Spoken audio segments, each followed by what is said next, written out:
Welcome to Mornings with Marvel, where authenticity lives and thrives to create a space of growth, healing, and joy. I am your host, Andrea Lawful Sanders, and each day we will cover the topics that are informative and engaging while learning from each other. Good morning to each and every one of you. It's Wednesday, November 19th, 2025. It is 38 degrees, raining outside, and the high will be in the 40s today. So bundle up, put a scarf around your neck, make sure you're nice and toasty warm, and let's get this day started. It is Wednesday, and so today we have four people on. There'll be Joel Wilson on at 7 o'clock to talk about IB Big Investment. It's an investment club specifically for Black people. And he is unapologetic about that. And he's helped, Black folks to gain wealth. We're going to have Jimmy on with him at 7 o'clock so we can talk about what's going on with Bitcoin. It's an important conversation to have. And then at 7:30 in the after party, we're going to have three women on. I think there are three. No, two women and a man. Well, we'll see when they get on. PICO, PGW, and the Philadelphia Water Department to talk about what's important right now as it starts to get cold outside, how you can keep your services from being turned off, et cetera, et cetera. So I'm excited to have the dialogue. But as always, we're going to start with the morning motivation. There are two that I want to read for you today. And so let's get started, shall we? This is a quote first. Courage is an inner resolution to go forward despite obstacles. Cowardice is submissive surrender to circumstances. Courage breeds creativity. Cowardice represses fear and is mastered by it. Cowardice asks the question, is it safe? Expediency asks the question, is it politic? And vanity asks the question, is it popular? But conscience asks the question, is it right? And there comes a time when we must take a position that is neither safe, nor politic, nor popular, but one we must take because it is right. Dr. Martin Luther King wrote that quote. When I say I miss nothing, believe it. I am quite an observer of people, and as such, I never give an opinion lightly when asked my thoughts about individuals, places, or things. People will always show us who they are over time, and our one job to believe them and move accordingly. I met a man years ago in my work that immediately struck me as interesting. I sat back and observed him for half a day and then wrote a report to his immediate supervisor who called me to discuss. I asked if I could be openly frank, and when given permission, said I thought this person was self-serving to the place where he could be dangerous to the livelihood of others. It was noted, and life went on. Not a year later, this same person planned what amounted to an entire coup to get rid of his supervisor so he could get the coveted job he wanted and was never qualified for. I watched it all unfold dispassionately because I knew what I saw that fateful day. Every time we run into each other since, he smiles nervously and is quite uncomfortable in my presence. Do you want to know why? He saw that I saw him and into his soul that day. All the degrees and qualifications on paper cannot erase who you are at your core. We tend to ignore what really matters for the shiny apple that we are presented with until the lessons smack us in the face. I don't know how many ways to have this conversation with you all about core values and what it means, and that humility makes a difference. I've been saying this since I first got on the air in 2016 in many media platforms because I have seen it over and over again, and I have seen uh, vanity and ego and power create stories, huge stories around what they believe we should believe. People buy into it because, after all, they're in a position of power, right? And until it smacks, we are now in a space and time when we just tell lies just to tell lies. It's just a thing to do. I'm going to put this thing in front of you. You're going to believe it because I firmly believe it. You're going to believe it, and so all will be well. When nothing could be further from the truth. The problem is with us now, and I'm talking about collectively, us as a society, is that we want to believe what's in front of us, and we want the 5-second version of what's in front of us, and we never scratch beneath the surface. Ignorance is dangerous. Let me say it again. Allowing yourself to be ignorant of what is actually in front of you is dangerous, because then you believe everything that is presented to your face. Well, it has to be true because they said it. It has to be true because X, Y, and Z. When behind the scenes, there's so much craziness going on, and it's happening everywhere. I've talked to so many people who say they're quiet quitting. You know what quiet quitting is?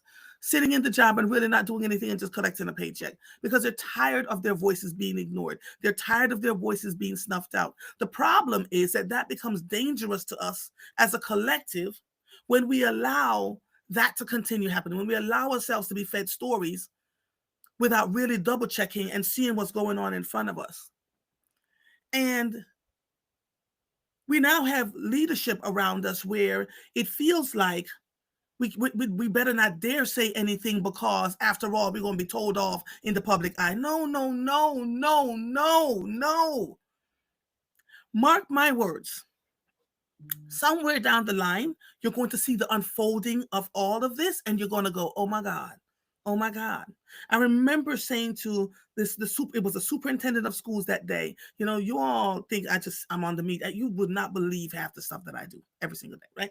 So I was called to come into a school district to have dialogue with all the principals. The superintendent wanted to see what was happening, within the schools, etc. And I remember walking into this one school, and the principal foot, up on the desk, oh my God, I have great plans to be this and I have great plans to be that. But I look around his desk and I noticed he had one picture on the desk. There was really nothing on the wall except his diplomas, etc. And I said to him, so tell me why you don't look like you're living here, like this is your school. And he says, because I have great plans. I want to be an assistant superintendent. I want to be a superintendent, and I'm going to figure out how to get there. And then the other thing that struck me was he never spoke about his teachers and the schools and the children. It was all the entire half a day while I was being taken around the school, and I was speaking to the teachers. And the other thing that gave me a clue were the teachers looked very uncomfortable. They didn't have much to say. Towards the end of the day, when I was leaving, a couple of teachers pulled me aside and said, you already know. We can tell from looking at your face, you already know what we're dealing with. And we're very concerned that this school is only a place for him until he gets to the space where he needs to be. I walked away from the building, thanked him, went on about my business, and I called the superintendent. I wrote a report to the superintendent, and he said, and I said, in the end of the report, I said, I'd like to talk to you. And so we sat down, we went and met outside of the school district, and I explained to him what I saw. And he said to me, you could very well be right, because I'm feeling something, but I'm not really sure. I can't put my finger on it. Well, let's just wait and see. Not a year later, the same man, with the help of people around him because he wanted to get a job, a higher position, allowed the folks around him to use his face to say the superintendent did this and the superintendent did that and the superintendent, it was all over the news. I was in Texas with my husband visiting one of my children when the superintendent called me at like 3:00 in the morning and said, unbelievably, everything you said he was going to do, he did. How did you know?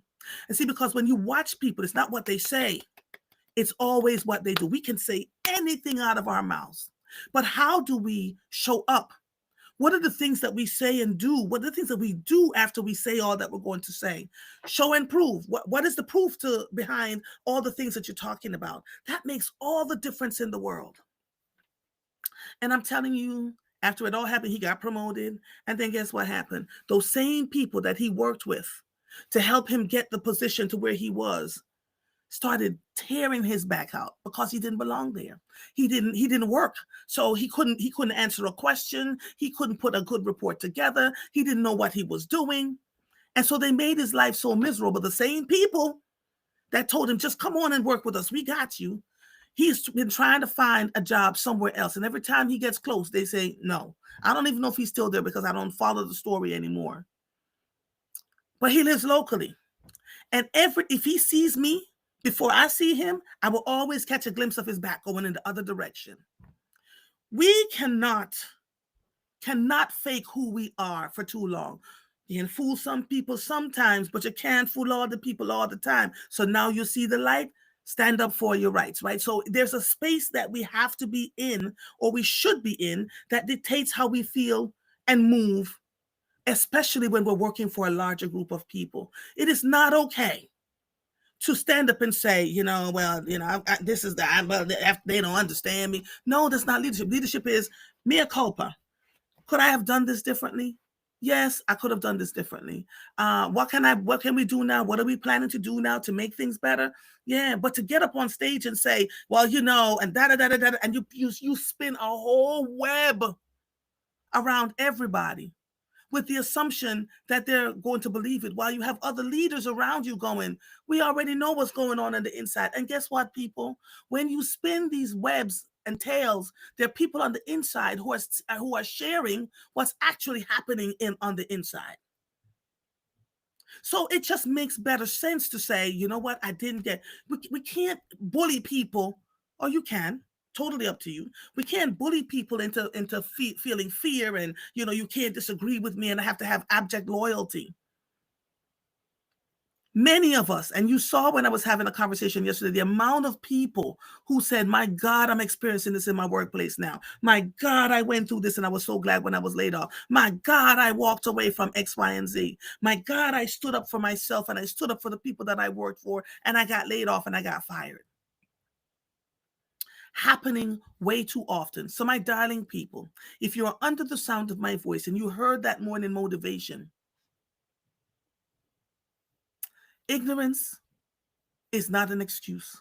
Because when you're ignorant of the facts, you believe anything that is spun and sent your way. And true and abiding and loving leadership says, I'm a leader, so I'm going to take some hits. Not I'm a leader, so, you can't talk about me.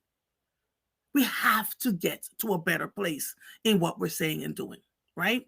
So I'm going to leave that alone, because time is always the greatest equalizer. And one of the things I have said over and over again, when I'm wrong, I'm so sorry. I was going through something. This is what I was dealing with. It doesn't make it right, doesn't make it excusable, but this is where I am. Because whether you speak up, you're going to pay the consequence. If you don't speak up, you pay the consequences. Either way. So that's where we are. Now, I'm going to pivot a little bit, and let's talk about another motivating story that I wanted all of you to hear. And y'all know my father is here, so that's a whole nother story. So I've been posting his shenanigans little by little, right? Let me see if I can find it. Oh, you won't break my soul. So from a woman in Africa, because Shirley Weiss, who was on the school board in Abington at the time, when I got up in front of the school board and talked to them about what I saw, and the superintendent then was like, we got to get her on the board. We got to, appease her by putting her on this committee and that committee. And I was like, yeah, no, thank you. I'm not that girl. I'm not the girl that says, if you put me on a committee and if I'm seeing and if I'm in the spaces and pictures, I'm not that girl. It stunned her, right? But Shirley Weiss came down after I made the speech that I made, and I'm not going to talk about that right now. And she said to me, you're going to be on this school board. She said they were doing everything. She's a Republican. Shirley Weiss was a Republican. She said they're going to do everything to keep you off the school board, but you're going to prevail. And when you get on here, they're going to have to figure out how they're going to navigate, because you're not going to take the foolishness. She said, the one piece of advice I have for you is that make sure you don't ignore your children. I've learned that you're an excellent mother because we asked around, right? So just make sure you don't ignore your children in your work to do what's happening for everybody else. Make sure your children are okay. I did just that. She said, because her children, as she got older, she and her husband got older, they're dying. Oh my God, you walk into her house, Jimmy Carter, Ronald Reagan, all the people. She had been with all the presidents, and her children hated her. Right? So this is a story that I want to, when we're in the process of being in leadership and we don't have time, all of that, I just want you to hear this. From a woman in Africa. I got married at 25, finished my PhD at 27, and became a professor at 40. So fast, you see. Yes, everything around me worked fast. It is now that I realize that it was a misplaced priority.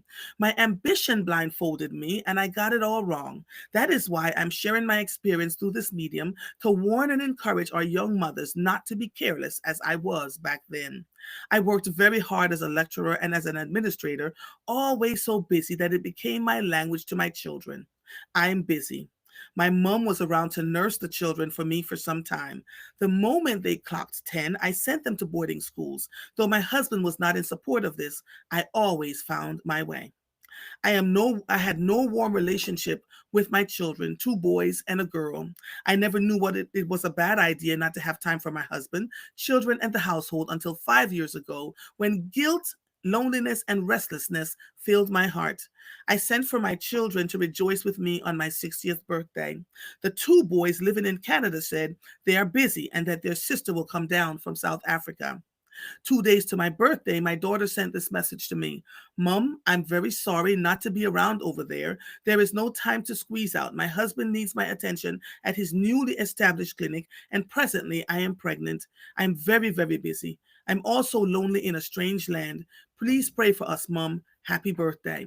I could not recover from the meaning I got from the message. First things first. When they needed me for warmth and discussion, I was not available. Now I needed them for warmth and discussion. I could not get them. Rather, they turned their slogan back to me: I'm busy. To worsen the matter, my dear husband died in his sleep a month after. Only one of the children came without his family to the burial ceremony. I was dumbfounded. Considered opinion.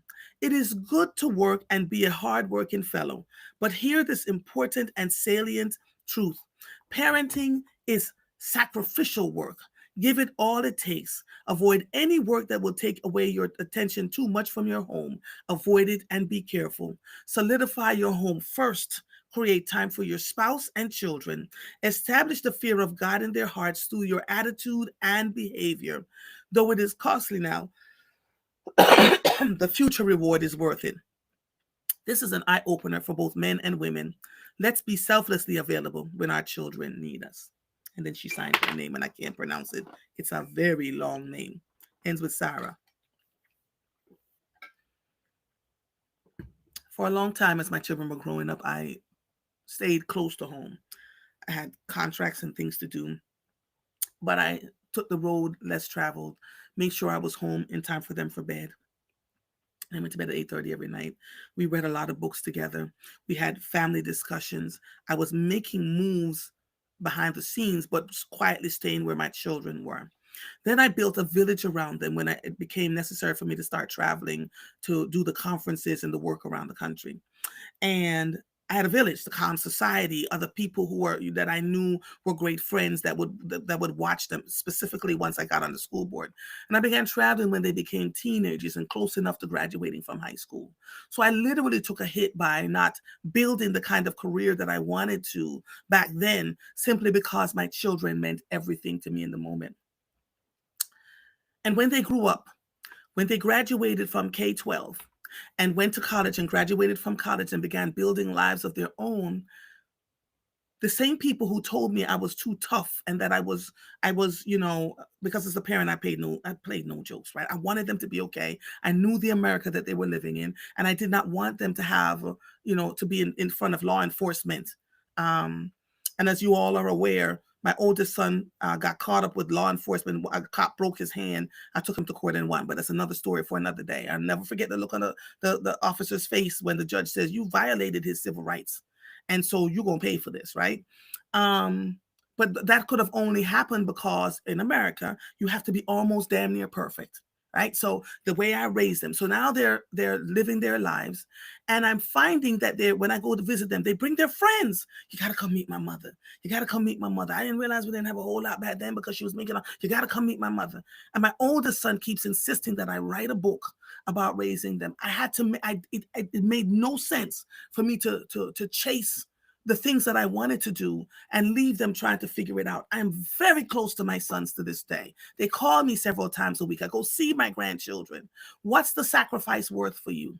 Are you willing to not have the money and the house and the car and all that other stuff in the moment to get to where you need to be at the other side of it?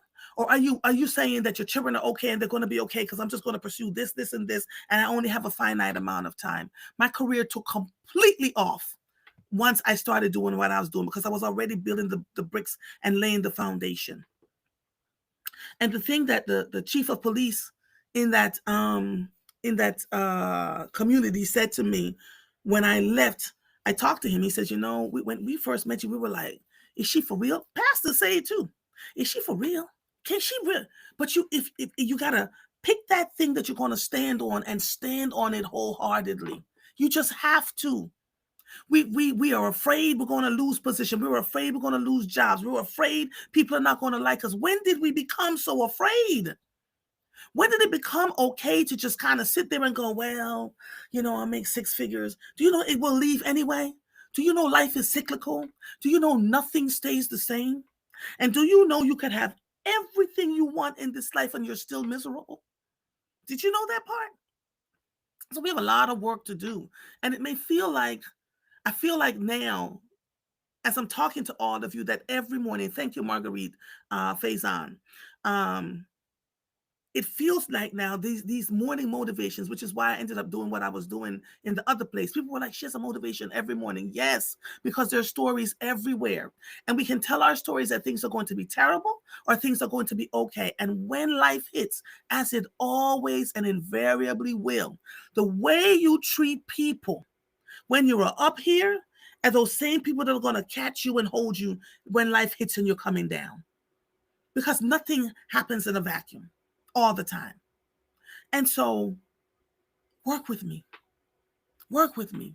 Don't sit there and go, I can't believe, or you can, because life will teach you, but you don't listen to, right? We choose our joys and our sorrows long before we experience them.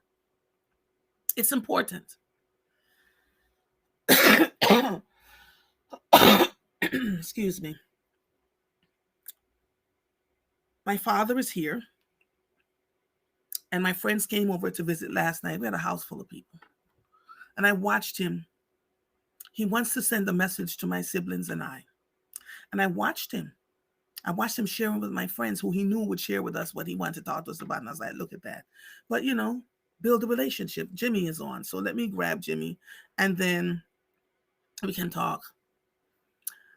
Good morning. You're early. Good morning. Listen, I can barely get Joel to wake up. Is he going to join me today? Is he going to join me? Well, he told me. He said I talked to him last night. He said, "Do you want to do it?" I said, "Sure." So I assumed he was because I see him on the email. On. All right. Well, let's see if he joins us. Right in front of you. Good morning. There's Joel. Oh my God! On today, Joel woke up. Joel, can you hear me, Joel? Hey. Oh my God! Oh, there he is. There he is.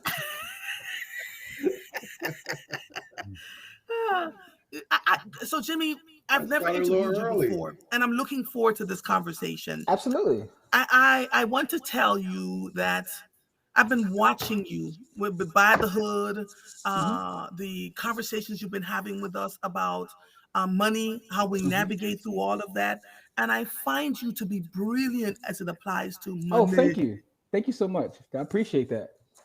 Listen, I said I'm going to just sit here and listen. So to Joel's, thank you, Joel. Because you've curated a nice group of people who are really doing the work around building wealth. I don't think I have, because I asked at such a last moment about Jimmy. Let me introduce Joel. Joel is the founding member and president of IB Big Investment Group, LLC, a diverse group of progressive and business-minded African Americans who work together on various investment strategies to ultimately pour wealth into the Black community in Philadelphia. Jimmy, introduce yourself for me, please. Okay, so I'm a real estate professional of 28 years who's been in the business since a teenager, certified Bitcoin professional, community organizer, and I just talk all things about money and a finance nerd. So, I mean, I've written a book, so I'm an author as well. I do a lot, but I don't want to, take too much time with going over my resume. That's so, all right. You're early. But also, in terms of IB Big too, I am now the vice president of IB Big. So, so that as well. So yeah. But my passions are real estate and Bitcoin. I'll throw this on for Jimmy. Jimmy is an avid reader of Black history and culture, and everything he said is great. I'm not taking away from anything, but if he did not have that perspective, it would not be effective for how we want to move the Black community forward. Yeah, everything's centered in Blackness. Everything is centered in Blackness. So my whole perspective, and I was raised in a pro-Black household. I went to Black private school, so my whole perspective is, from a Black lens. So that's how I approach everything. Yeah, I'm grateful to the both of you because and really all the members of IB Big Investment Club. We have, and so full transparency, Joel dragged me in 2020. I've been here now for 5 years, and really not only learning quite a bit, I'm watching the investment club grow exponentially. Joel, your camera just went off, but Jimmy, I asked Joel to bring you on because Bitcoin has been fluctuating up and down for the last year. Can you talk to us about what is Bitcoin? Because every time you explain it, my head goes, it still makes no sense to me, right? So yeah, so most people have no understanding of Bitcoin, and that's okay because that just lets me know that we're fairly early. Bitcoin is digital money, so it's not even to traditional investment; it's a savings, and that's where most people kind of get it wrong because they look at it as an investment. And Bitcoin is not an investment. Bitcoin is the equivalent of your U.S. dollar, but it's a digital currency. So the same way you would trade your dollar for, the pound or any sort of like yuan or the yen. So it's just a digital currency that is not um, relegated to our nation or any other nation, right? It's a global currency. So it's interesting to talk about Bitcoin because one of the things that I do is I speak at a conference every year in at Howard University, which is called the Black Blockchain Summit, and it's all people all across the diaspora. And one of the things I realize is Bitcoin to them is a lot different than it is here in the United States because a lot of them don't have like fully developed financial systems. So it's kind of like a way to save money for them against their currency that's truly being debased at a rate that we've never seen in our states. So I bring that up to say that it's not just a thing that's here in the States, but it's a global currency. In terms of the value that's fluctuating, that is the value in terms of its comparison to the US dollar. So Bitcoin itself is really a bet against the dollar. So as the dollar fluctuates in value, you'll see Bitcoin come down in value. And it's also, supply and demand like it is in anything else. So currently, as we're speaking, there's a lot going on from a macroeconomic level, with our politicians and our current president and everything that's going on. So there's a lot of fear in the market. So when you have fear in the market, you start to see money retract and come out of what is considered riskier assets. So it's not just Bitcoin that's been fluctuating this way. Our markets and some of our more tech companies, a lot of AI companies and things are seeing a lot of their valuations fluctuate high and low based upon what's going on from a macroeconomic level. So should people get frightened? Should they flee? Should they sell? Should they stand steady? What should they do? That's a great question. And the first thing I'll say is this is not investment advice because I'm nobody's fiduciary. So I don't want you coming back saying that I heard him. But what I will say is this. The one thing that I encourage people to do is to learn, is to read. And the reason I say that is because I don't think anyone should put their money anywhere that they haven't studied and really taken time to understand. So I think that when the markets pull back, it's always a great buying opportunity. But I think it's always an opportunity, whether it's up or down, to educate yourself. And the reason I say that is because when you start to educate yourself about Bitcoin specifically, what you'll start to understand is the value proposition. And then when the markets pull back, you actually get excited because it's an opportunity for you to acquire a scarce asset at a lower value, right? If I want to buy a shirt and I go into the store and it's on sale, I get excited. But for some reason in the securities markets and even with Bitcoin, when things go on sale, a lot of times we get scared. And that's actually the opposite way. Wealth is built when things pull back and you acquire at a lower value. Wealth is built when things pull back and you acquire it at a lower value. So as Bitcoin is fluctuating, go ahead, Joel. I just wanted to add something to that. In the investment club, one of the positions we have, and I'll give a lot of credit to Jimmy on this, we have a cash position. And so our cash position allows us to make moves when things like this happen in the market. So, I'm glad to hear that. And in fact, that's part of the thing. All of us are starting to. I hear an echo. You hear an echo, Jimmy? Not really. A little bit, but not much. I'm hearing it. You just went from calm to an echo.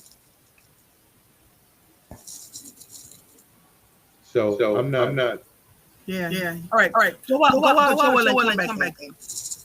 Thank you so much. So Jimmy. Mm-hmm.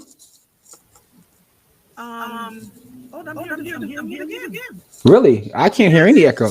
I don't hear any echo. I didn't hear it from Joel or myself either. That is weird. Okay, wait. No, I don't know what the hell is going on. See, Black Jesus, I can't.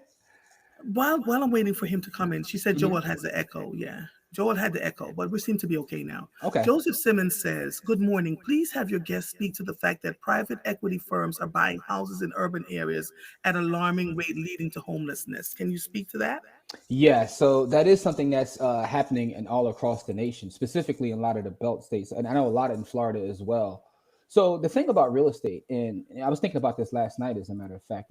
I just spoke at a real estate conference last week, and I was talking to people all across the state of Pennsylvania and Mhm. about what's going on in their specific markets. And Mhm. it's interesting because there is a lot of talk and a lot of things happen because of where we are in society. There's a lot of information out there, but it doesn't mean that it's always great information. But the thing about land is land will always have value. And as that trend tends to happen, it's going to affect our community more so than others, right? Because statistically speaking, we don't own as much land as others. And there's a lot of historical reasons for that. I mean, not too long ago, we weren't even able to own land. But the problem happens is as our money erodes, right? So everything is connected. So this really has to deal with politics. As our money erodes, and our money erodes because the people that we elect to put in office continuously spend, spend, spend, and spend. So when they print money, and I'm going to get back to the real estate, but when they print money, the money that's in circulation tends to have lower value. So it costs more to buy gas, it costs more to buy groceries, it costs more to buy homes, right? So they spend money for whatever their goals are as they're in office, and it's really about our government not balancing its budget properly. And as they continuously print money, now it costs more to buy property. So what tends to happen is those of us who are, for lack of a better term, playing from behind, we own less property. But the thing about real estate and the fact that it always has value is venture capital firms and private equity firms understand that it's one of the only assets that you can take control of, where if you put a tenant in a property, they're paying down your debt, right? So real estate, most people can't control water, they can't control air, but real estate is a natural resource based upon our laws that we're able to control. So if I take control of a natural resource because I have all this capital and I can make people lifelong renters, all it's going to do is make me wealthier and wealthier and wealthier. And as they continuously print money, so these things work together, those assets become more valuable. So it's really nefarious when you think about it, because it's not equitable at all based upon history. But it's why we have to be educated to understand what's going on around us. And also, when we do own property, because of what I can tell you from my elders took pride in property ownership. They took pride in owning land. We need to bring back that, because what tends to happen is a lot of times we're so caught up in the minutiae of life and we're running around. We'll sell a property that was given to us by our uncle, by our aunt, by our grandmother For pennies on the dollar. for pennies on the dollar. And then we'll turn around and look back and say, man, look what they did with this. But you sold it to them for next to nothing. So the stuff that we do have, we need to really hold on to as a community, and also understand what's going on around us, because politics plays a part in this as well. You cannot separate the politics from the land. Those two things are very collinear, and you have to understand that. And when you elect people, make sure you hold them accountable, because the spending is what causes us issues in our communities. And Jimmy, if I can make a quick comment. Mm-hmm.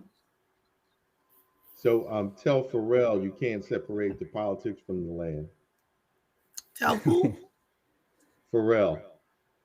What did he do His, now? his recent comment was he hates politics.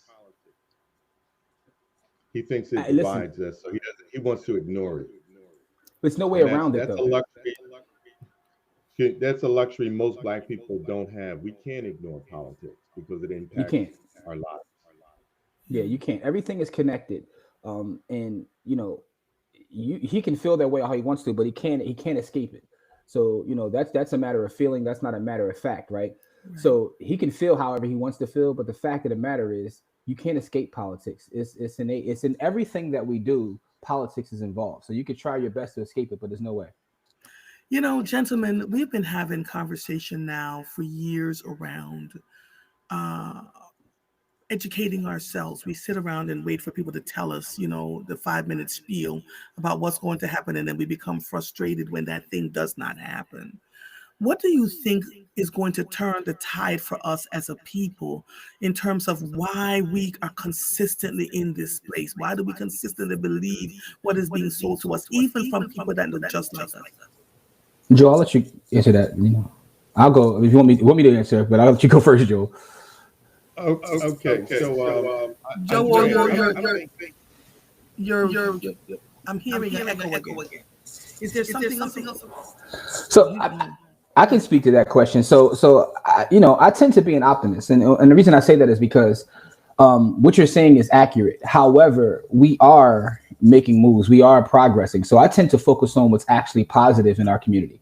Because a lot of times we get online and we complain and we're not doing this, we're not doing that. But there are people doing work, there are people building. And I think it's really about building our institutions and working together. Because to me, although we're talking about money and finance and Bitcoin and real estate, the true wealth is Black love. And the reason I say that is because when we love each other and when we work together and we operate as a community, we build a network, and that network is more valuable than any sort of resource that you have. So to me, the answer to that question is really about just studying our ancestors, because our ancestors have laid the blueprint and given us the knowledge in order to move forward and build together, right? One of the things Joel talked about is he knows that I'm an avid reader, and I keep a book on my desk every day, right? So this book here, Build Brother Build, Yes. right? I keep it on my desk every day as a reminder because it's one of my biggest inspirations by Dr. Reverend Leon Sullivan, and the reason is because it's about the idea of building. And when we build together, that's how you create true wealth, right? I've been given more opportunities based on the network of people I know than any sort of education I got at a university, right? And I have more degrees in a thermometer, but that doesn't help me as much as my network does, because one of the pieces of advice that my grandmother gave me as a kid is that if you treat people well and you're nice to people, that will pay more dividends than any investment you can buy. Oh my God, right? Jimmy, my And I mother live by said that. the same thing. Yeah. I live by it too. Mhm. My mother said all the degrees in the world will not mean a hill of beans if you don't treat people well. Treating Exactly. people well will open doors that degrees and perceived power never ever will. And people don't tend to believe They that. don't. They don't. They don't. Just treating people well takes you a long way. But the idea is, if we work together, we treat each other well, and we say someone is our sister or our brother, and we actually mean it, then we move different. If I call Joel my brother and we get into a disagreement, I'm not trying to harm Joel because he's my brother, right? That's the idea. So to me, I think that the true Black wealth is Black love. Yes, the true wealth is Black love. Joel, what do you want to add to that, my brother? Hopefully you won't have an echo this time. I think I solved the problem. Okay. But one of your comments was that we've been doing this for several years now, but in the larger scheme of things, it's really not been a long time in us putting out the corrective information for our community. And so and what's more important than that? You're echoing again, Joel. I'm not sure what is going on because we really want to talk to you. The devil is a liar today. You're echoing again. Yeah, I just heard it. You heard it, yeah. Can you go on and see if there's anything that's on other than what you're talking to that can pick up the sound? Maybe cut your volume down a little bit. Sometimes if your volume's too high, that'll echo as well. Yeah, Let's because this try is an that. important conversation. Nope. All right, go out one more time and come back in, Joel. Let's see if we can figure it out this time. Because this is a really good One more conversation. time. Yeah.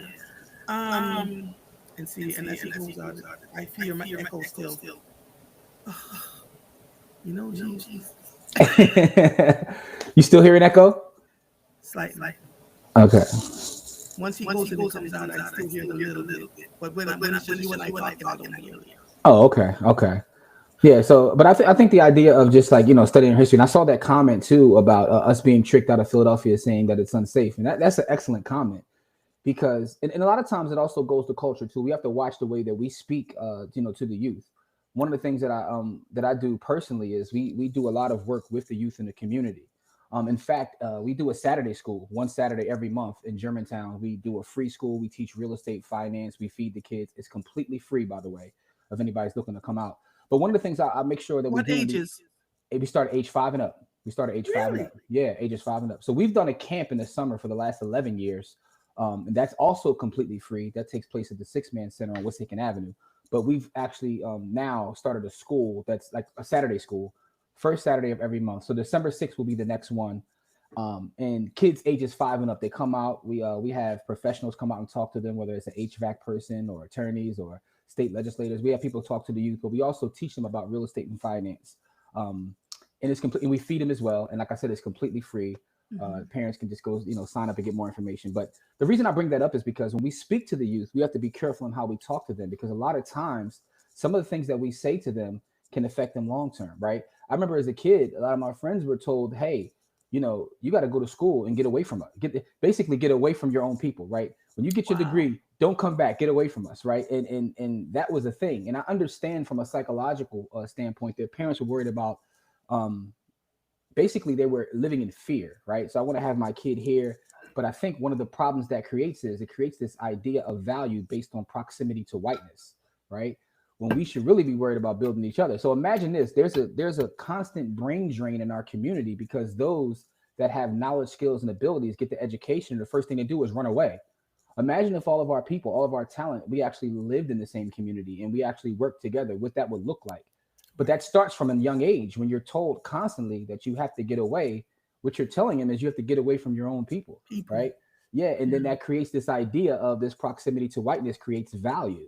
And it's just not that. Like I've seen people working in real estate for so long where they see a white person in their neighborhood and they get excited. Oh, white people moving in my neighborhood. It's like because that idea of the proximity to whiteness, they think that it gives them value. And honestly, it just doesn't. That's not how it works. Respectability politics do not work at all. Oh, wow. They're asking for your contact information, Jimmy, about the school, etc. How do they find out? Okay, so for our Saturday school, there's a website, is bthcamp.com. The BTH stands for By the Hood, but it's bthcamp.com is where we do all of our community work. It's bthcamp.com. Okay. Yeah, or you can also just send me an email. It's bythehoodllc@gmail.com. bythehoodllc@gmail.com. Yeah, and it's completely free. Our next one is December 6th. So if you have any questions or anything, you can shoot me an email. And come out. And you can join the youth as well. Like we make it a community event. It's at 108 East Price Street in Germantown. 108 East Pike Street or Price? Price. Yes. Yep. Right off Germantown Avenue. 108 East Price Street. And it's the first Saturday every month. Yeah. So outside of January, because it's New Year, but outside of January, so we'll be there December, we'll be back February. So yeah, but December 6th is our next school. Like I said, we teach them about everything. We play finance board games with them. We have a bunch of different games to play with them. So it's been very successful. And we've served close to 1,000 students over the years in terms of our work in doing that. So yeah, so it's been a success. We have students that started with us at age 5 who are now basically at this point getting ready to go to high school, and some of them have $50,000 portfolios because they've been investing since the age of 5, right? And this is how you start someone young. You build the youth. Yeah, you build the youth. Agreed. I wish I had listened to my son. He was maybe about 14, 15 when he said, "You need to buy some stocks in Google, Mom." I'm looking at him now. What do you know about stocks? Because I've been paying attention. I wish. But that's the thing. Our kids, our babies, they have a lot of information that we don't recognize, and it's valuable information. One of the things I recognize from doing working with the youth over these years is they know the trends. They know what's the next fashion trend. They know what's the next technology, what's the next social site. They have all this information because they live in this space. They have information that people who are Wall Street analysts would pay for, right? Because they, specifically our community, because we create the cool. We understand what is the next fashion trend, what's the next sneaker, right? What's the next video game, or what's the next social app. We have that information. Our kids have that information, and it's valuable information. Right. Wow. Since Joel is having a hard time with his system this morning, can you talk to us a little bit about IB Big? Yeah, so IB Big is a investment club, right? That is owned by us, is ran by us. All of our members, our executive team, everyone looks just the way me and you do, right? It's our people. We decided to come together and build. And one of the things that makes me most proud of the organization has nothing to do with the growth of our portfolio, although our portfolio, has been growing tremendously. It's the idea that we're all coming together for a common goal and we're all working together. We meet once a month. We talk about our investments, but it also has created a network. It's created a network, and that network, again, like I said earlier, is where the value lies, right? You're a member of the network. I'm a member of the network. We have people who we have a black-owned deli in our network. We have a black-owned construction company, coffee shop. We have a black-owned juice bar. We have a black-owned deli, right? I mean, it's a black-owned deli. A family that owns a deli that's a member of our club. So where's the black-owned deli? It's in Jenkintown. It's in Jenkintown. Yeah. So it's Ayana and Kadir own an actual deli. Yep, they do. So that's there, right? We have like you said, the coffee shop, the juice bar. We have accountants. We have everything. So there's a network there. David Sims, Edible Delights. There's all sorts of business owners, people who are executives at their various companies. So that network has created value as well. So to me, one of the great things is seeing people that looks like me, and we all have a common goal. We're staying on mission, and we're building together, but we're also creating value just by being together, right? So we have our holiday party coming up. It's a chance for us to just build with each other, but we're also learning as well, right? So there are people in there that do a lot of teaching in terms of investing. So I think that overall is one of the things that I'm most proud of is the fact that we're building something together. Again, I told you my inspiration, Reverend Leon Sullivan, was all about building with community. So this is what we're doing, and we'll continue to do so. And it's been around since 2019, and now we're in 2025, and we've got several $100,000 in our portfolio. But to me, the value isn't just in the portfolio. The value is in what we've done in terms of an organization. We have a gym owner in there. We have a financial. That's right. I don't want to forget anybody. We have all kinds of. It's just an amazing group. It's an amazing group of people, and people who are always looking to help. If I need something, right, we have our group chat as a collective. Hey, I'm looking for this, and I've gotten so many resources and opportunities just by being a part of this network. Right, 100 Black men as an entity is part of our network. Part of our group. Yeah.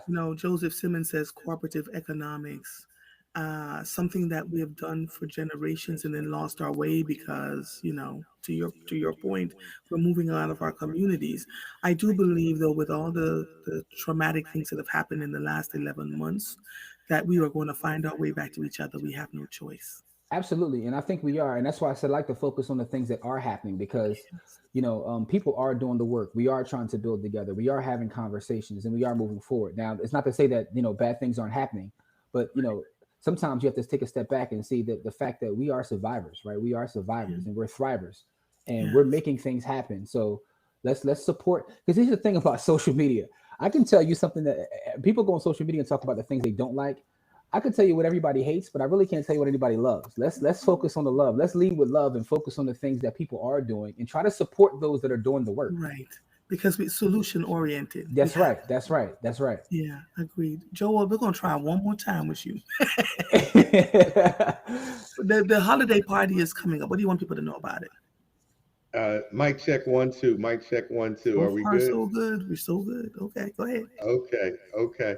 So holiday parties, our 6th annual holiday party, Saturday, December 7th, and it's at the A.LawfulTruth Hotel. Or Sunday, Joel. Isn't that a Sunday, December 7th? Yeah, Sunday. Sunday, December 7th, from 4 to 7 p.m. We have a DJ who's not just a DJ. He's actually a major real estate developer here in the city of Philadelphia. So you're going to have to come on out to check out, find out who this guest DJ, or when you buy your ticket, you'll see who he is. How much are the tickets? So, and I'll just, I'll throw his DJ name is MC Caesar, and his real estate development firm, I'll just say it begins with the letter M. So you can do some digging and figure that out. But I did want to circle back to the comment I was trying to make earlier.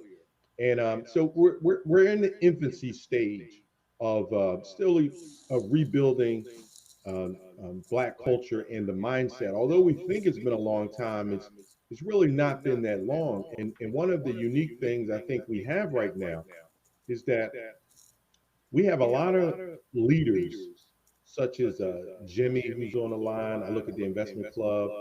I look at yourself, Andrea. I look at Uche, who's in the club. Jimmy's wife. Kahan. Antoine, who owns a Sweet Hut. So one of the key things we have now is okay, here we go, Joel. You're doing it again. I know. I'm sorry. It's so good. I'm just gonna look cute today. I'm just gonna look cute. Maybe you can finish saying what he was about to say. No, I didn't know he's talking about the network. The same thing that me and you were discussing, right? So it's bigger than just the resources built. He's talking about the actual network you get as being part of IB Big. You get, you get to build with people that are doing amazing things throughout the city and even beyond the city at this point, because we've been growing tremendously. So that's the value in IB Big. And like I said, that's one of the things I take most pride in is the fact that we do come together. There's no nonsense. We have great conversations and we get things done, right? We get things done. How much are the tickets? Joel, what are the tickets for the holiday party? If you could just say that real fast. $15. Okay, there we go. One thing I love about this group is that everything is affordable. Yes, yeah, you got to keep it affordable. So folks can come in at 50. It's the A.Loft Hotel. What's the address of the A.Loft Hotel? So let me pull that up now to get. And where do they go to get their tickets? If I can squeeze something in, if no echo. Keep going.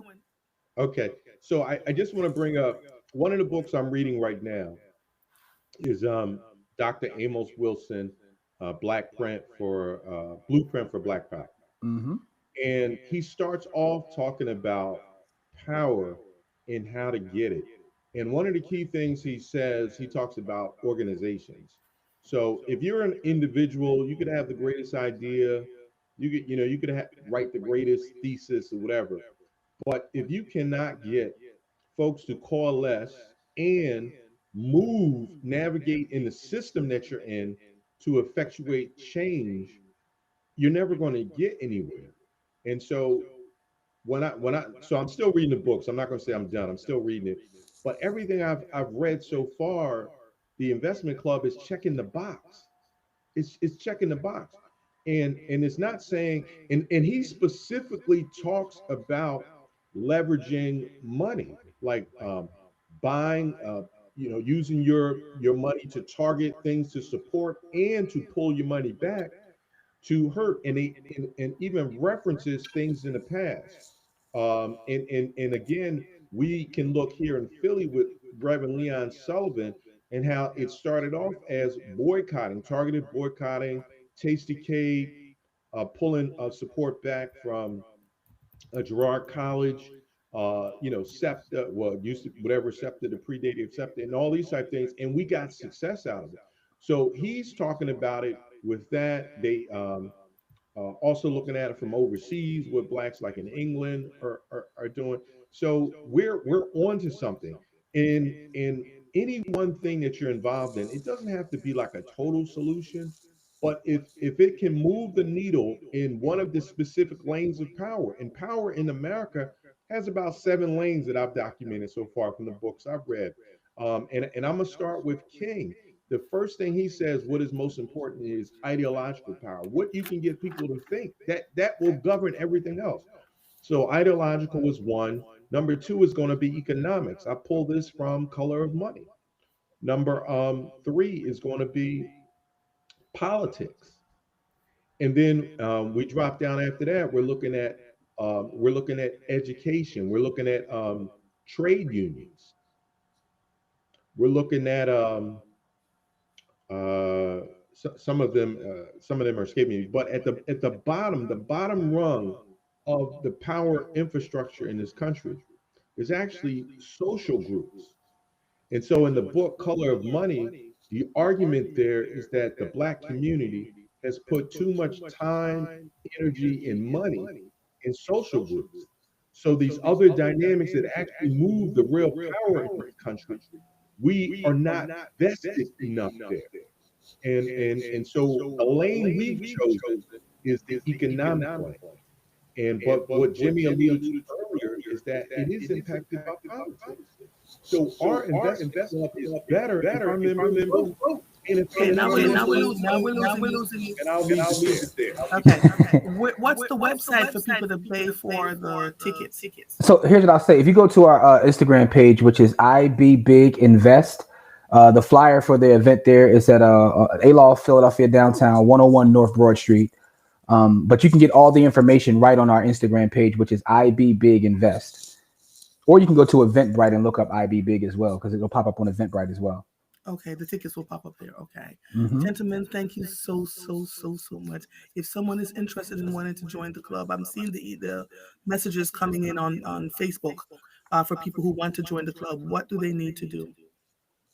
I don't know if Joe could speak to that, but so I was going to say you can send an email to membership at ibbig.net, and that will we have a full system in place. So membership at ibbig.net is the email address that you can send an email to if you're interested in joining, or you can find IB Big as well on Facebook.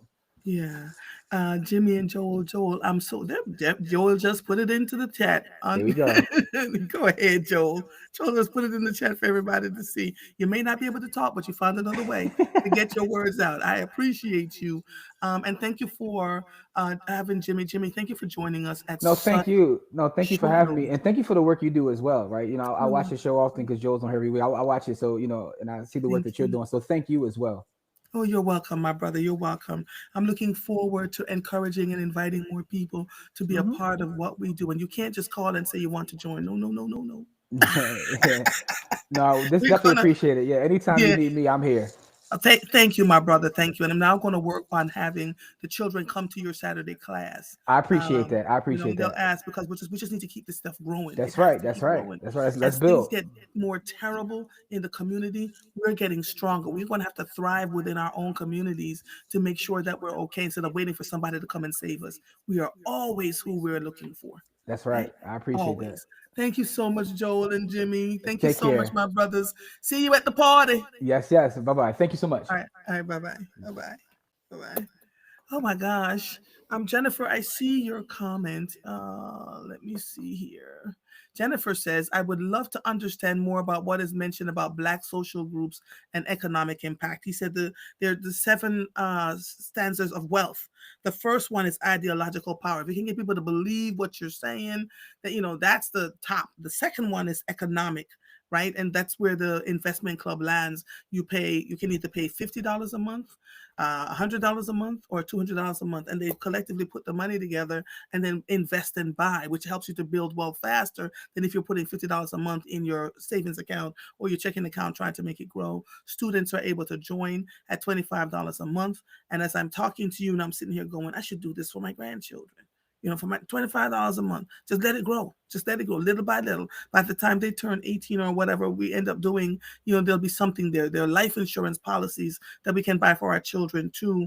All four of our grandchildren, life insurance policies for the entire year is under $1,000 for the whole year, like 20 something dollars a month, 19. It's negligible. It's 200 and something dollars a year for the smaller ones, and the older ones it's another $100. But there are ways you can build wealth. So when they get to college level and they want to go off to college or they want to do something else, that money is sitting there for them to be able to utilize it.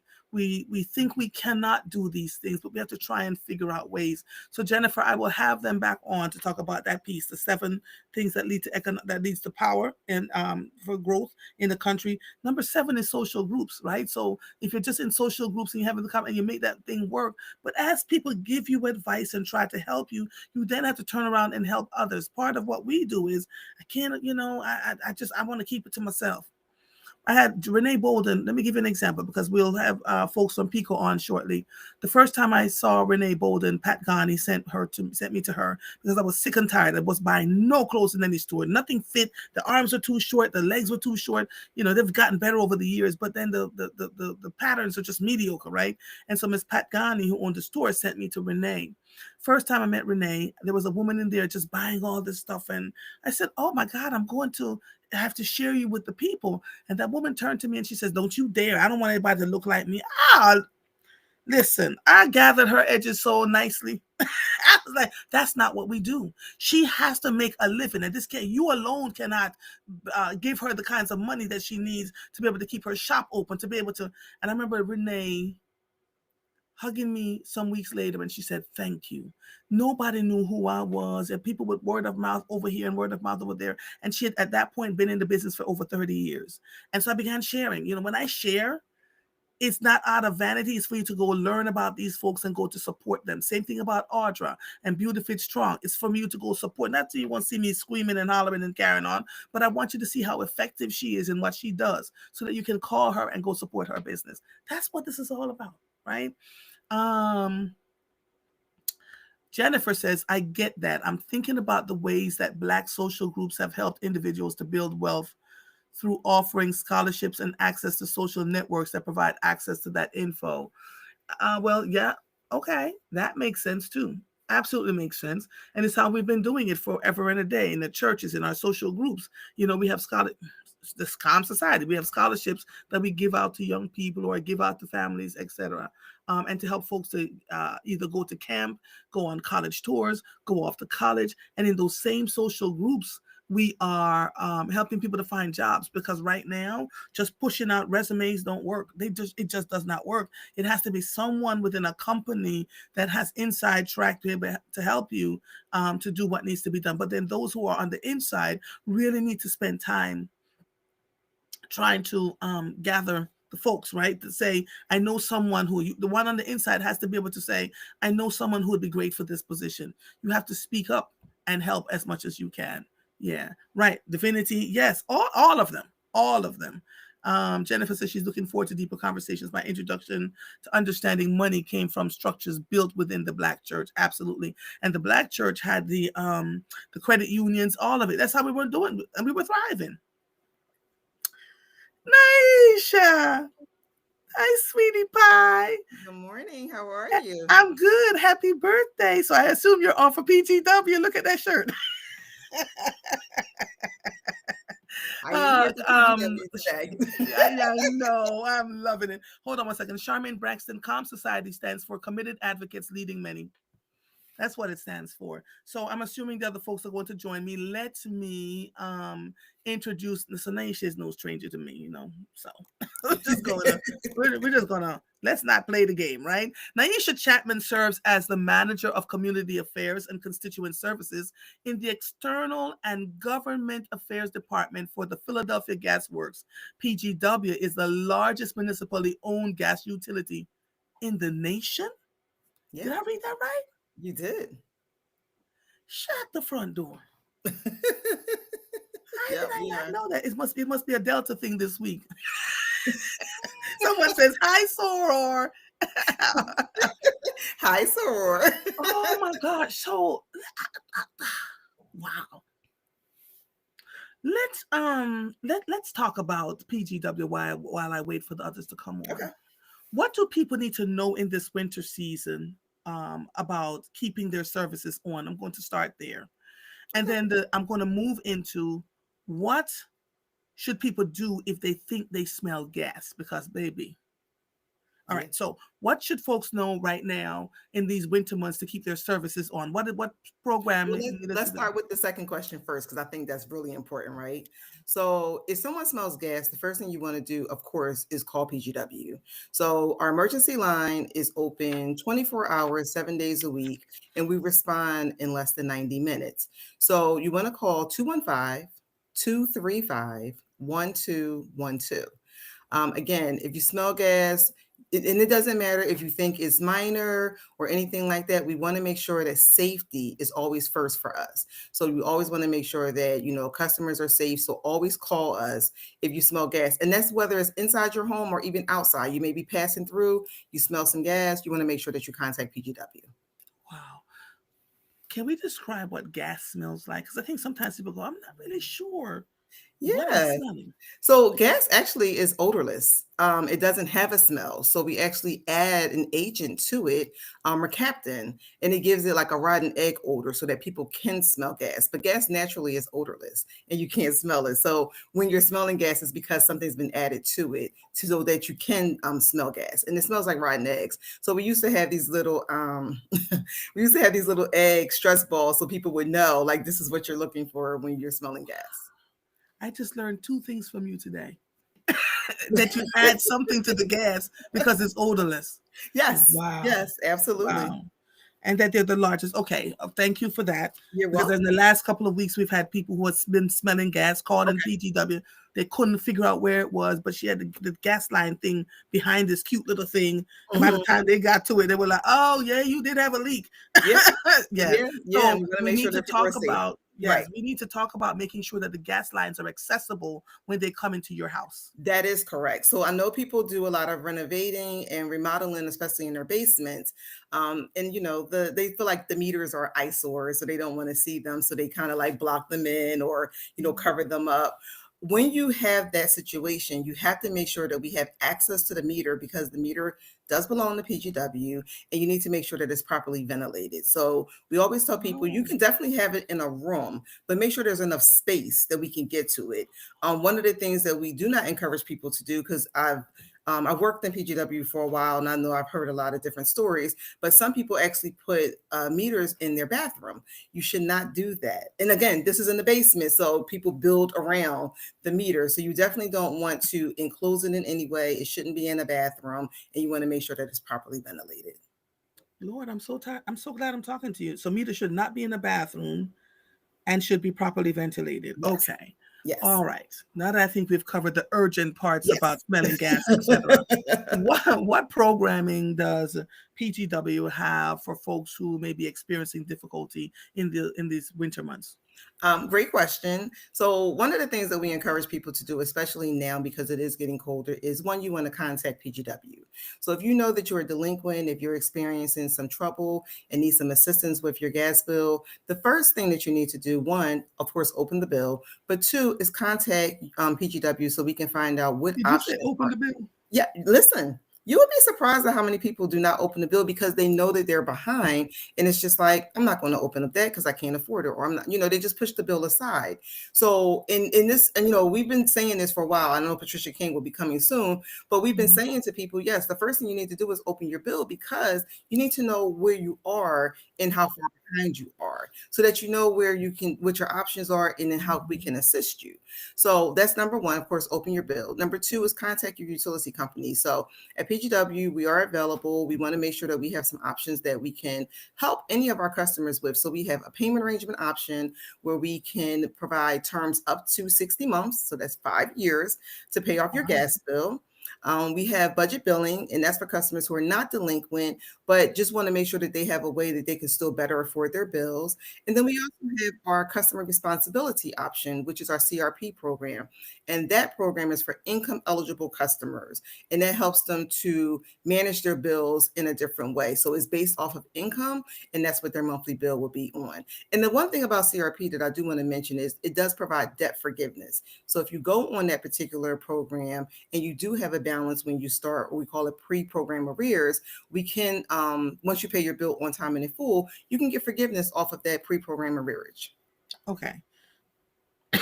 You talked about the payment arrangement, 60 months to pay off your gas bill. Say the second one again, and then tell me what CRP stands for. Yeah. So the second one is budget billing. And budget billing is where you want to spread your bills out over 12 months. So I'm on budget billing, and it's one of the things that I actually prefer about that particular program, or that particular option, is that I don't have to pay the higher bills in the wintertime, but I'm just not paying the lower bills in the summertime. So it helps spread my bills out, where it helps me better manage my bills. And, people love a good budget. So why not go on budget billing? And then the other one is CRP. So CRP stands for Customer Responsibility Program. Okay. Got it. Yep. And that was the income-based program. So that is where we are encouraging a lot of our customers, especially those that have lower income. We're encouraging them to get on that particular program because, one, it will cut their bills in half because it's based off of their income. And then two, it provides the debt forgiveness so that it helps them holistically help to pay down their balance while they're paying their bill. So it's a twofold thing. It helps you with manage your bills better, but it also will provide debt forgiveness on your back bill. Okay. Charmaine says, what's there for those who don't qualify for LIHEAP? Is LIHEAP still a thing? Yes, so LIHEAP is still a thing, and we can talk about that. So for those that don't qualify for LIHEAP, there are additional programs. Unfortunately, there are no assistance programs, meaning grant assistance programs, because they are based off of the federal poverty level. So usually that is at the 150% or below the federal poverty level. But right now we do have other things that we can provide for people who don't qualify for LIHEAP. So we have rebates. We have free weatherization kits that we have going on right now. So customers can actually go online. They can sign up for a free weatherization kit. And that's for anybody, regardless of income. We also have free methane detector kits. So when we're talking about gas leaks, this is a way that customers can detect if they have a last gas leak in their home. They can get a free methane detector kit. We also have rebates. We have rebates on thermostats. We have rebates on new heating systems. We have rebates on water heaters. And with our rebates, we actually have a Black Friday sale coming up. So next week, we will be increasing our rebates from $70 to $90. So it's an instant rebate. You don't have to sign anything or, bring anything or send anything in the PGW. It's instant. So you may be able to get a free programmable smart thermostat for sometimes shipping costs because it may cover the entire amount of that particular thermostat. Okay. All right, hold on. Mm-hmm. Let me just see. Good Lord. Patricia, are you there? Yes, I am. I can't Can you see hear you, my me? dad. I can hear you. I can't see you. Yeah, and I can't I Turn on was your on camera. camera. Yeah, I'm trying, but it's not working. It's Not saying it's allowing? being used. It's saying it's being used by another app. So That's weird. yeah, I initially got in a little before 7:30 using the link that was sent to me. So I'm trying to, I guess, I don't know if No there's worries, a different Patricia. We're just gonna have the conversation. Hold on one yeah, second. Let me follow up with Naisha for 1 okay. second. Mm-hmm. Naisha, how much does a heating system cost now on average? Now that I won't be able to tell you because I haven't actually purchased the heater, but I can tell you we offer rebates up to $1,500. Heating systems are not a cheap cost. I can tell you they're in the thousands, but I can't give you a specific number of how much they actually cost. But our rebates are up to $1,500 that we can provide. Also, if customers are switching from another heating source to gas, like electric or oil or propane, we also have a conversion rebate as well. We can offer an additional $500 for converting. I just got an email from Paul who says he's just seeing that the location has changed to an app that his organization doesn't allow him to download. He's unable to join. So we're on what are we on? Riverside. Riverside. Yeah, We're on there Riverside. should be a link. I just clicked on the link and was Yeah, able just to. clicked on the link. So I'm not sure what happened with Yeah. him here, but okay. Yeah, but Patricia, I also clicked. I'm sorry, I was going to say I also clicked on the link that was in the meeting invite, and my camera was on and everything was fine. And then I was given a different link, so I'm not sure. That's weird. I think it was a Yeah. Google link that was a Google Meet link that was on the meeting invite, but not the Riverside link. No. It's Riverside. It's Riverside. It's in your email, Patricia. Yeah. I can email it to you. Yeah. So then Yeah, you'll be well, able to that's go on. I did. Yeah, I did get that link, and then I got off of the original link that was sent to me, and now I'm on this link, but this one won't allow my camera. That's weird. Don't worry about it, Patricia. We want to see your beautiful face, Patricia. We can hear you, and all is well. Okay.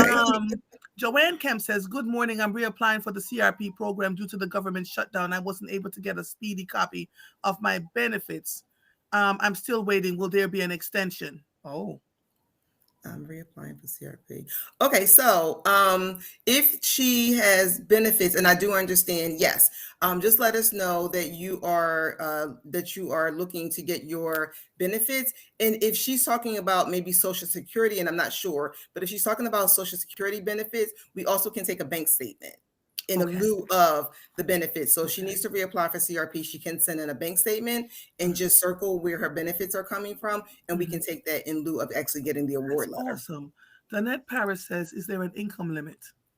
Yes. So for the customer responsibility program, there is an income limit. It is at 150% of the federal poverty level. So for a person that lives alone, that is up to $1,956. I know Patricia has the numbers for the household of four, but we do have those guidelines on our website. And one of the things we do encourage people to do is don't count yourself out, right? So you may see these guidelines and you may say, I may not qualify, but I would still encourage people to apply anyway, because you don't know what you don't know. We, may look at your situation and say, okay, okay, maybe they do qualify, even though they think that they don't. So I always say, just apply. If you feel like you qualify, just apply and let us look at your benefits and what your income is, and then make that determination.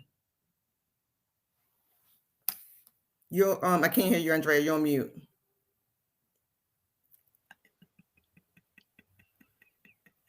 Oh God. There you go. All right.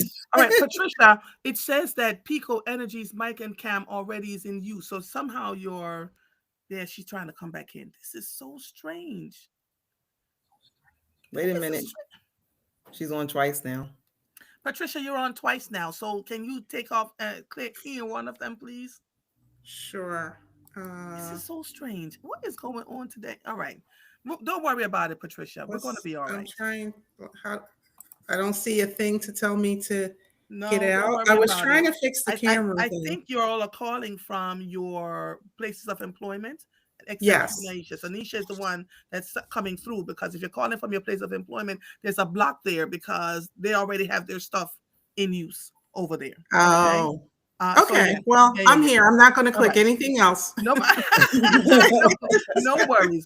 So Patricia King has been employed by Pico Energy for the past 27 years. Since being employed there, Patricia has held numerous leadership positions in various departments. I have always had Patricia and Naisha on to talk to me about Pico and PGW. Paul is going to be the one to, about the water department. So Patricia, tell us what's available for people now in the who are maybe experiencing difficulty paying for their bills in this winter months. So thank you, first of all, for always, as you said, you always have us on, and we always appreciate it so very much, because we know that you are all about helping people, helping your listeners to get the resources that are available to them. So a couple of things is right now with Pico. In terms of low-income customers, and Aisha talked about it a little bit, we're talking about the federal poverty level, and that is for customers who who are 150% of the federal poverty level or below. So when you say that, it's like, okay, what does that mean in real terms, right? What does that mean for me? And what that means is how many people are in your household and what's your total household income. So for example, if you have 4 people in your household, which is the average household size, and your income is $4,019 a month or less, you qualify. If you have more people in your household, that number goes up. If you have fewer people, that number goes down. And all of that information can be found on our website at pico.com/help. So when we talk about those folks, again, 150% of the federal poverty level or below, there are lots of programs available. The premier program would be our CAP program, CAP, Customer Assistance Program. And with CAP, customers are able to pay just a percentage of their income as their Pico bill versus their actual usage. So again, I like to use examples. So let's say a customer's actual Pico bill might be $200 a month, right? However, according to PUC affordability guidelines, which is based on a percentage of that household income, they can only afford to pay $50 a month. So in that case, that particular customer, we would bill them for $50. And that other $150 would be used as a part of the shortfall that makes up the CAP discount. So it's really important that customers get on Pico's CAP program if they meet the income qualification of 150% of the FPL or below. And if they're PGW customers, they should also get on PGW CRP program. The good news is that Pico's program and PGW's program is the same. We both have a percentage of income payment plan, and the income qualification is the same as well, right? So we want to make sure that customers, PGW, Pico, even the water company, theirs is the same too. I know they can't be on right now, but theirs is the same as well. And so the goal is, and we're actually collaborating with one another, PICO, PGW, and the water company, to try to make sure that we get customers on all three programs. Because to the extent that you have all three utilities and you qualify for one, you qualify for all. So we want to make sure that we maximize the affordability for the household, which means getting you on all three programs if you are 150% of the FPL or below. And so, and the other thing that I always encourage folks is, if you yourself don't qualify, your household doesn't qualify for some reason, I'm sure you know someone that does. So it's not always about just, okay, well, tuning out because I can't benefit from this. Just kind of think about other people in your life, you know, other family members, church members, or whoever you associate with. And like, oh, let me tell Aunt Susie about this because she could benefit from this. And we want to make sure that customers get an affordable rate versus their actual rate. So when I say, and I'll just end it with this and say, so again, your actual rate may be X, but what you can afford is Y. If you get on the CAP program, we will bill you at Y what you can afford. Here's the question. So Alexandra just says, please let them know that the income qualification is their gross income, not their net. Is that correct? That is correct. So that's before they take out taxes. So you take out your taxes, then you just don't have nothing left, and they don't care about that part of it. So okay, but it's not your fault. This is just the federal government. Everybody has had to reapply. No, I just want to say that is true, and we get that, and we get that question and that comment a lot. But the thing that I would say is, even with that, there are so many people who qualify. There's so many people who meet that income qualification, at least double or triple who are currently enrolled. So you're absolutely right. The gross is the gross, and we go by the gross. However, using that gross, you have tons of people who qualify for our programs. Yes. Okay, so thank you for that, Patricia and Naisha. What about the middle class? What about people who make above but they're still struggling? There are lots of people that are still struggling. I know you talk about the rebate program. I know, but is there anything concrete beyond the rebate program that they can utilize to help them pay? What if they just can't pay the diggity dang bill? So for PICO right now, we have a customer relief fund, CRF, customer relief fund. And this is a one-time thing. So this is not ongoing. Okay. This is available now until the end of the year. Customers can get $750 on their PICO bill. And so this is to your point, this is for customers who are over that 150% FPL. So customers who are between 151% of the FPL and up to 300% of the FPL. So for this particular customer, up to 300% of the FPL, they can make up to $8,000 a month. More. So it's literally double what CAP is. Did you all hear that? Run and tell the people. Run and tell the people. So let me tell the people that this is something that is available right now. And it is a one-time thing. We started it in the summer in August. And we're also, again, collaborating with PGW. So if PGW offers the same thing? No. We're collaborating with PGW, so customers who get this grant of $700, and it started off as $500. We just increased it to $750. Wow. Customers that are PGW customers can say, "Oh, I want $100 of my money to go to PGW." Yes. So again, this is another way that we're collaborating with PGW to make sure we understand if customers have a need for one program. If you're low income, or your income is constrained, then you have a need for not just one, but for the other. So that's why we collaborate with PICO. But going back to the CRP, definitely go on our website, apply for the CRP. This is a one-time grant of $750. We'll take it. Yes. it'll help to really relieve some folks. Won't do it forever. For sure. Yes, yeah. David, listen, I am working the show and talking. So as she's talking, put the information into the chat while you're sitting there listening to me, please and thank you. The Marguerite says, for the PICO representative, please ask about their medical assistance program. When my husband was on peritoneal dialysis, he was told he could get priority restoration if power goes out. So, okay, there's two kind of things in here. One is a medical certificate, which customers can get if their service is terminated for non-payment.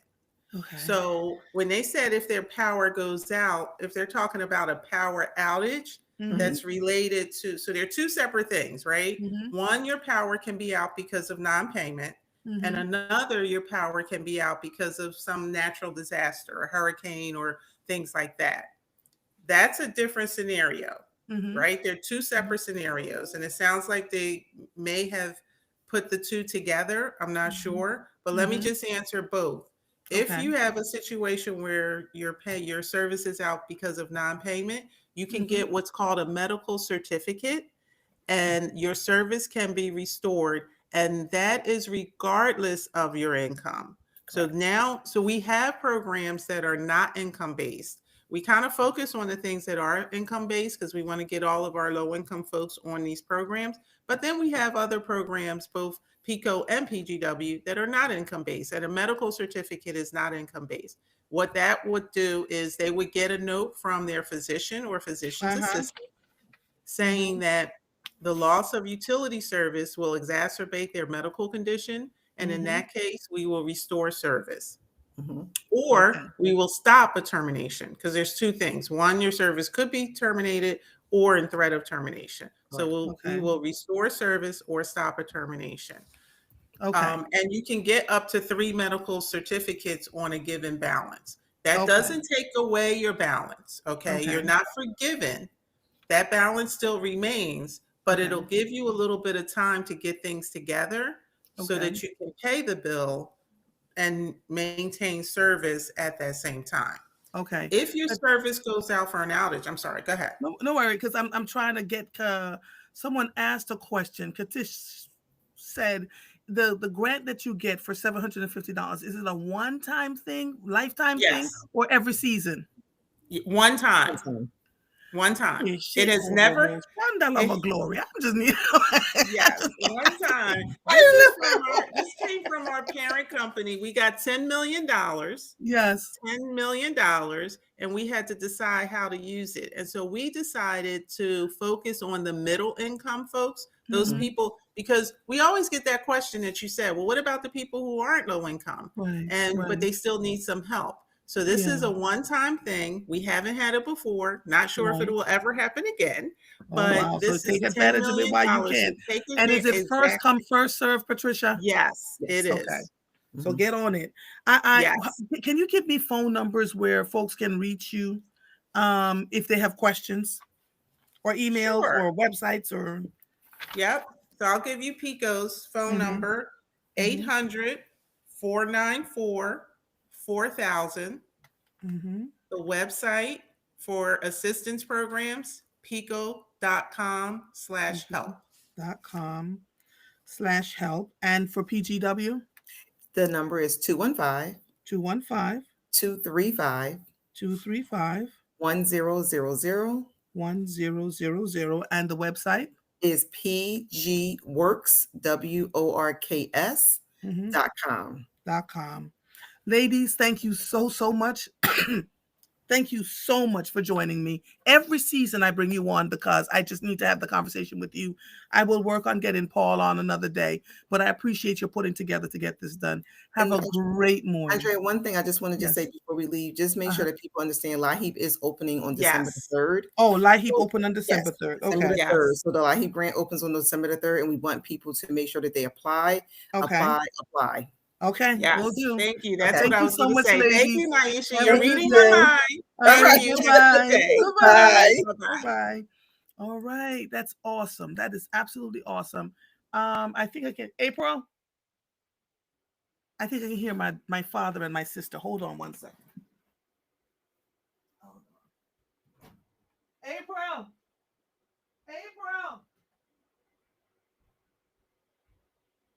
Were you down here with Daddy?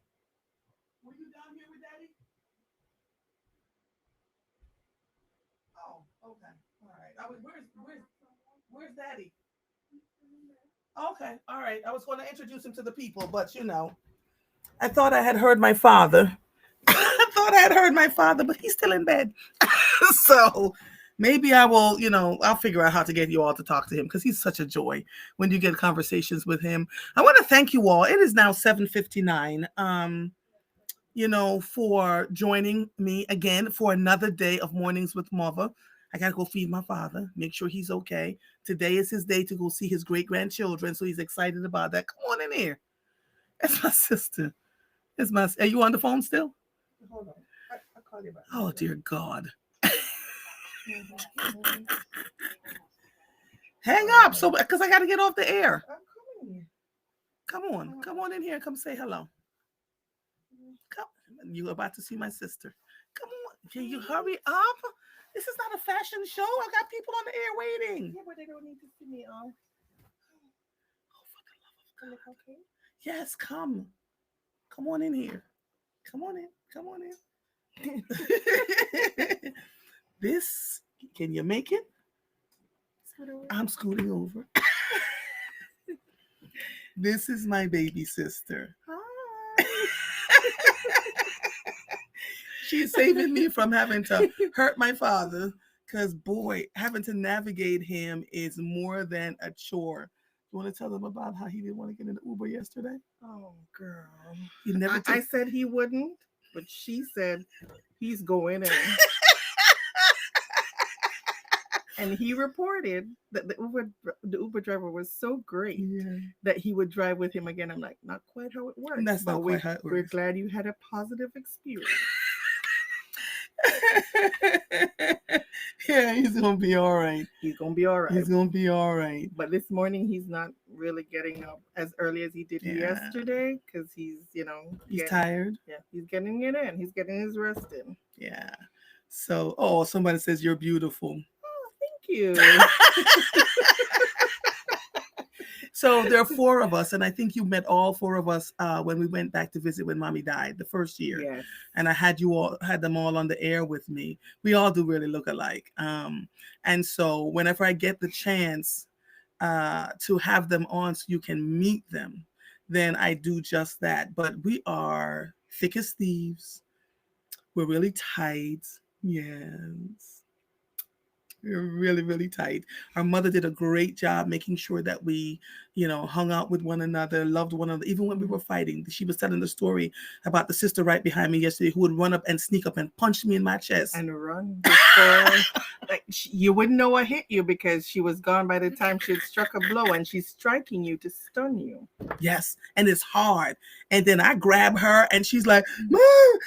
I said, shut up. Boop, boop, boop, boop, boop. And Mommy would go, girls. That's what you call friendly fire. Friendly fire, yeah. But if something's going on with one of us, everybody else shows up. Listen, my father's not getting up. I tried, right? When my husband was sick, all of them, she was the one that came every weekend. I would cry when she would leave, and she said, I'll be back. And so that's how I was able to get through that. But we really take care of each other. Just love it. Alexandra says, when you posted yesterday that he said he should have had 4 more daughters, I hollered. Can you imagine? 8 of us. As if 4 isn't confusing enough for him, right? As if 4 isn't confusing. David said, you done wore daddy out, poor pops. No, we've got plenty of stories about him. But we're going to get ready to go because they want peanut porridge. Shana, they want peanut porridge and ackee and saltfish, and I'm not cooking. I'm not turning on my stove for another thing today. And we're gonna paint jeans. It was nice as rip and paint. Mm-hmm. These are the loves of my life right here. Say bye, bros. Bye. This episode of Mornings with Mother is officially over. I am Andrea Lawful Sanders. I'll see you when I see you. Bye.